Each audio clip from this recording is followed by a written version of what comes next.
Good morning, welcome back to my channel কৌশলীতে তোমাদের সবাইকে স্বাগত এবং অনেক ভালোবাসা। নতুন সকালে নতুন ব্লগ নিয়ে হাজির। ঘড়ি কাটায় 10টা বাজতে যায়, আর দিদিভাই দিকে জলখাবারের বন্দোবস্ত করছে, আর ছেলে আজকে জলখাবারটা কিনেই এনেছে, আর দিদিভাই চা করছে।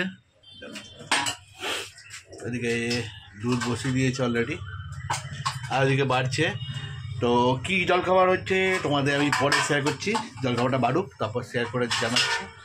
আর দুপুরে কি হবে না হবে সবই তোমাদের সাথে শেয়ার হবে। তার সঙ্গে আমাদের সঙ্গে থাকো, পাশে থাকো। আজকে সকালে ব্রেকফাস্টে রয়েছে পরোটা আর হচ্ছে ঘুগনি, তার সাথে পেঁয়াজ কাঁচা লঙ্কা দিয়ে দিয়েছে, ধনেপাতা দিয়েছে আর চা। আমরা সবাই এখন খাচ্ছি। ছেলে এখন খেয়ে দিয়ে স্নান টান করে যাবে স্কুলে, আর দাদাভাই যাবে একটু কাজে, আর আমি আমার রান্নার করবো। ব্যাস, তিনজনা তিন দিকে চলে যাব। আর চলছে একটা বই না গান চালিয়েছে কে জানে, এখন বাজে 10টা 5। চলো পরে আবার দেখা হচ্ছে, কী রান্না করছি সেটা পরে শেয়ার করব। সব গুছিয়ে গেছে, এই আবার রান্নাঘরে চলে আসলাম। এবার চিংড়ি মাছগুলোকে বেছে নেবো, বেছে নিয়ে চিংড়ি মাছের তরকারি করব। আর কি দেখি কি করতে পারি, একটা সবজি বা একটা ভাজা করে নেবো। আমার রান্না মোটামুটি কমপ্লিট হয়ে গেছে। তা একটা ভাজা করে নিয়েছিলাম, শুকিয়ে গেছিলো, শিম পটল এগুলো সব শুকিয়ে গেছিলো, তাই শিম পটল একটু আলু পেঁয়াজ দিয়ে একটু ভেজে নিয়েছি। আর এই চিংড়ি মাছের একটু ঝাল করলাম। দাদাভাই বললো চিংড়ি মাছের কষা কষা করে নাও, একটু ঝাল ঝাল, ওই কাঁচা লঙ্কা পেঁয়াজ কুচি টমেটো দিয়ে একটু ঝাল ঝাল মতো করেছি, কেন ছোটো ছোটো চিংড়ি, ওই কারণে এইরকম করে নিয়েছি। আর ওইদিকে জিনিসপত্রগুলো তুলবো, সব জিনিসপত্র দিয়ে রেখেছি বাইরে প্রচুর, এখনো দাদাভাই এসে উঠিনি। রোদ চলে গেছে।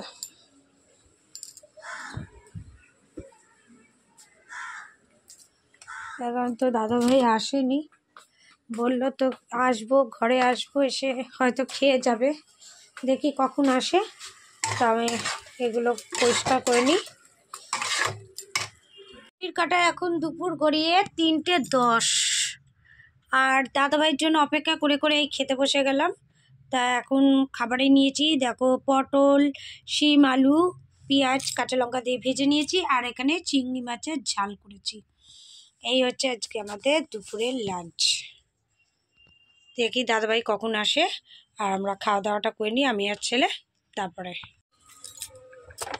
আমি হ্যালো হ্যালো করছি, তারপরে কোনো আওয়াজই আসছে না। ব্লিঙ্কিট থেকে কটা মাল আনা হলো,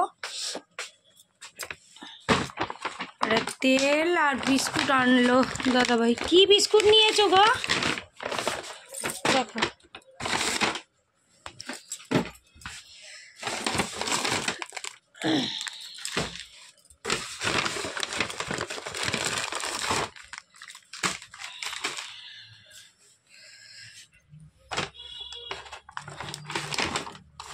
একটা সাদা তেল একটা সর্ষের তেল আর এই বিস্কুটগুলো আনা হলো।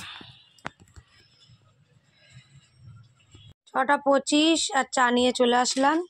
বিস্কুট ঘরে ছিল না, ওই যে তুমি বিস্কুট অর্ডার দিয়েছিলে, এটা যে বড় প্যাকেটটা, হ্যাঁ হ্যাঁ হ্যাঁ একটা করে রয়েছে। আর দাদাভাই একটু বিস্কুট অর্ডার দিয়েছিল, চা খাওয়ার জন্য কিছুই ছিল না, তাই জন্য ওই আসলো, তারপরে চাটা খাওয়াচ্ছে। হ্যাঁ ঠিক আছে, ওই ছেলেই বেশি খায় এসব বিস্কুট। এখানে গোবিন্দের একটা বই চালিয়েছি, ছেলে তো গেছে পড়তে, ওই জন্য একটু বই দেখে নিচ্ছি, আসলে তো পড়বে। আর নাইটে কি করব সেটা পরে তোমাদের সাথে শেয়ার করছি, আগে চাটা খেয়ে নিই। আর ভালো লাগলে প্লিজ লাইক শেয়ার কমেন্ট করে সাবস্ক্রাইব করো, আর আমাদের পাশে থেকো। ঘড়ির কাটায় 10টা 5 চলে আসলো রাতের খাবার। ছেলে আনলো চিকেন বিরিয়ানি, আর এদিকে ছেলে একটু করছে অ্যাবাকাস, কারণ হচ্ছে 25 তারিখে আছে অনলাইন পরীক্ষা, অনলাইনে কম্পিটিশান। তো স্যার বলেছে দিনে 2বার করে প্র্যাকটিস করতে 4 মিনিটে, যতগুলো হয়। চলো ঠান্ডা হয়ে গেছে, একটু গরম গরম করে নাও। গরম কোথা থেকে করবো? কেন একটু গ্যাসে? তাও গ্যাসে গরম করবো, চলো খাও। যেই গ্যাসে দিদি বলছে, দিদি ভাই বলছে গ্যাসে গরম করতে পারবো না। চলো গাইজ আমরা খাওয়া দাওয়া করে নিই।